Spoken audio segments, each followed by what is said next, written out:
ജനം ഡിബേറ്റിലെ പരാമർശത്തിൽ റിമാൻഡിൽ കഴിയുന്ന PC ജോർജ് നൽകിയ ജാമ്യാപേക്ഷ ഉടൻ കോടതി പരിഗണിക്കും. ഈരാറ്റുപേട്ട മജിസ്ട്രേറ്റ് കോടതിയാണ് ഹർജി പരിഗണിക്കുന്നത്. ഷോൺ ജോർജ് കോടതിയിലെത്തി. മിഥുൻ അയ്യപ്പൻ തുടരുന്നുണ്ട് വിവരങ്ങളുമായി. മിഥുൻ, ഇപ്പോൾ നമുക്കറിയാം PC ജോർജിന്റെ ആരോഗ്യ പ്രശ്നങ്ങളുമായി ബന്ധപ്പെട്ട് ചില കാര്യങ്ങൾ അദ്ദേഹം കോടതിയെ അറിയിച്ചിരുന്നു.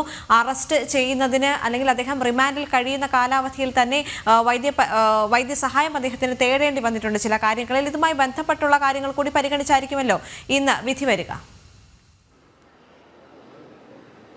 തീർച്ചയായിട്ടും ഇപ്പോൾ ഇത് സംബന്ധിച്ച് പോലീസ് റിപ്പോർട്ട് കോടതി ചോദിച്ചിരിക്കുകയാണ് എന്നുള്ളതാണ്.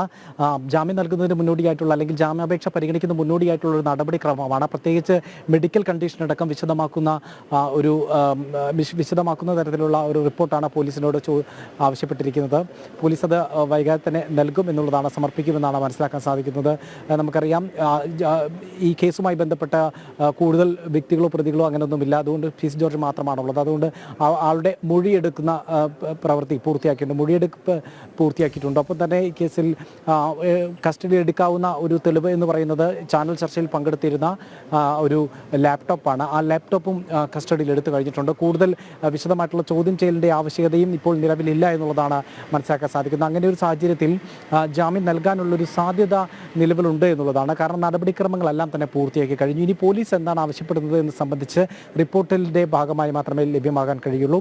മാത്രമല്ല വൈദ്യ റിപ്പോർട്ട്, അതായത് ആരോഗ്യനില സംബന്ധിച്ചിട്ടുള്ള റിപ്പോർട്ട് കോടതി ആരാഞ്ഞിട്ടുണ്ട്.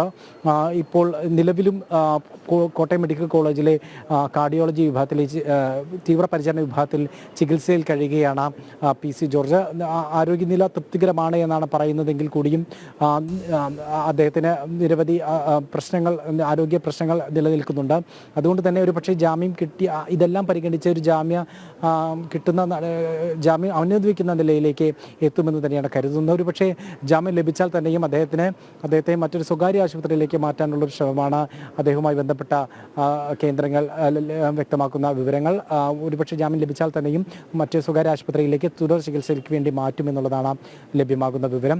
ഏതായാലും കോടതി ആദ്യ 49ാമത്തെ കേസായിട്ടാണ് പരിഗണിച്ചത്. ഇന്ന് ആ നമ്പർ വിളിക്കുകയും പക്ഷേ ആ കേസ് മറ്റൊരു സമയത്തേക്ക് മാറ്റിവെക്കുന്നു, പിന്നീട് വിളിക്കാമെന്ന് പറഞ്ഞ് മാറ്റിവെക്കുകയാണ് കോടതി ഉണ്ടായത്. ഇപ്പോൾ ഏതായാലും വിവിധ കേസുകൾ കൈകാര്യം ചെയ്തുകൊണ്ടിരിക്കുന്നതിന് ശേഷം ഇപ്പോൾ പോലീസ് റിപ്പോർട്ട് കൂടി ലഭിച്ചതിന് ശേഷം ഈ കേസ് വീണ്ടും പരിഗണിക്കുകയും ജാമ്യമടക്കമുള്ള നടപടിയിലേക്ക് കടക്കുമെന്ന് തന്നെയാണ് പ്രതീക്ഷിക്കുന്നത്.